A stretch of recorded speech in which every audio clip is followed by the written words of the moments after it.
Comment fonctionnent les arnaques de type smartphone à 1 € ou MacBook à 1 €? Eh bien, aujourd'hui, on va tenter de décortiquer les mécaniques des arnaques de ce type, iPhone à 1 € ou tout autre type de produit, généralement technologique et cher. C'est parti.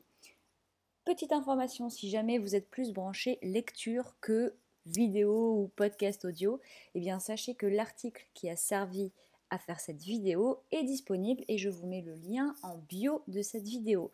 Voilà, donc c'est assez intéressant puisque en plus du son, de la lecture, vous aurez également les images puisqu'il y a des captures d'écran qui vous montrent pas à pas comment sont construites les arnaques. En tout cas, si vous êtes plutôt audio, c'est parti, on va essayer ensemble de décortiquer tout ça. Donc la première question qu'on peut se poser, c'est pourquoi autant de gens se font encore avoir par la fameuse arnaque de l'iPhone à 1 €? Eh bien, parce que souvent, comme on va le découvrir, le produit à 1 € n'est pas vraiment présenté comme un cadeau tombé du ciel, mais comme une récompense offerte à l'internaute en échange d'une action qu'il a effectuée. Par exemple, répondre à un sondage. On s'est éloigné des classiques félicitations, vous êtes le 10 millième visiteur du site qui ne trompe plus personne aujourd'hui, pour s'orienter vers des mécanismes beaucoup plus subtils, ceux de l'échange de bons procédés. C'est-à-dire, je donne de mon temps en répondant à un sondage, l'action que j'ai faite me permet d'être récompensée. Alors, comment fonctionnent ces arnaques? Premier point, les sociétés derrière ces arnaques utilisent illégalement une marque très connue pour inspirer un maximum de confiance à l'internaute. Les internautes qui nous contactent suite à ces arnaques nous expliquent bien souvent qu'ils avaient au départ cliqué sur des liens dans des newsletters ou sur des publicités ou autres, des liens qui étaient liés à des grandes marques, que ce soit Orange, SFR, Lidl, Amazon et bien d'autres. Le deuxième point, c'est que donc généralement, on a un deal qui nous est proposé, c'est-à-dire pas juste un cadeau pour un cadeau, mais une récompense en échange d'une action. Donc, je me répète, répondre à une enquête, répondre à un sondage ou des choses comme ça.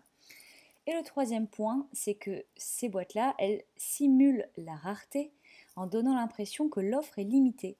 Par exemple, plus que 3 téléphones disponibles ou encore offre valable pour 4 minutes encore. Donc on simule la rareté et en plus de ça, on affiche des faux commentaires de personnes qui ont reçu le fameux iPhone après avoir répondu au sondage. Le quatrième point, c'est de renforcer l'idée que le questionnaire est lié à une grande marque en posant des questions sur la grande marque. Le cinquième point, c'est d'amener du suspense en laissant croire à l'internaute qu'il pourrait ne pas avoir accès à son prix.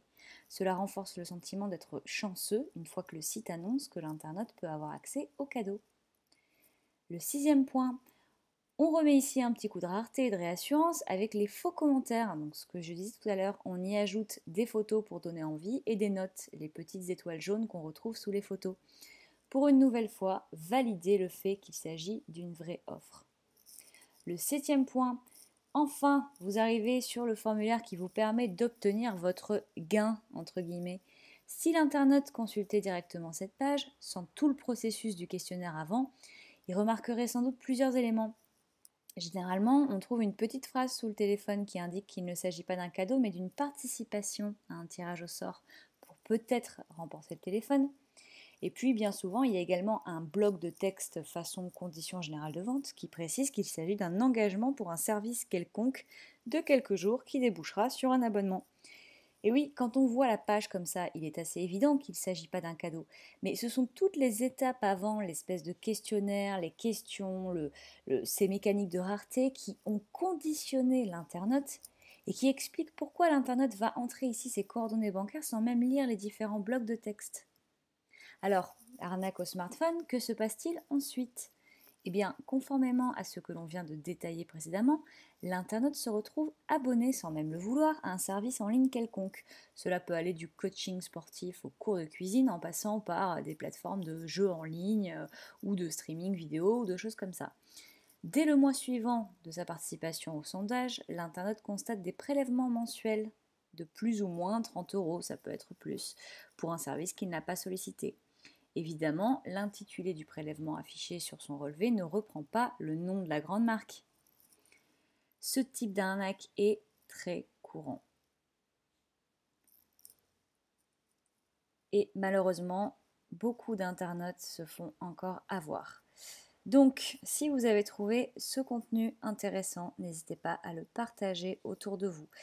Si vous avez dans votre entourage des gens qui se sont fait avoir, n'hésitez pas à leur partager particulièrement, non pas forcément cette vidéo, mais l'article texte que je vous ai mis en lien de la bio, qui est beaucoup plus parlant parce qu'il y a les captures d'écran, vous allez voir, c'est vraiment très concret. J'espère que cette vidéo vous a été utile et vous a plu. On se retrouve bientôt pour d'autres contenus et je vous souhaite une très bonne journée.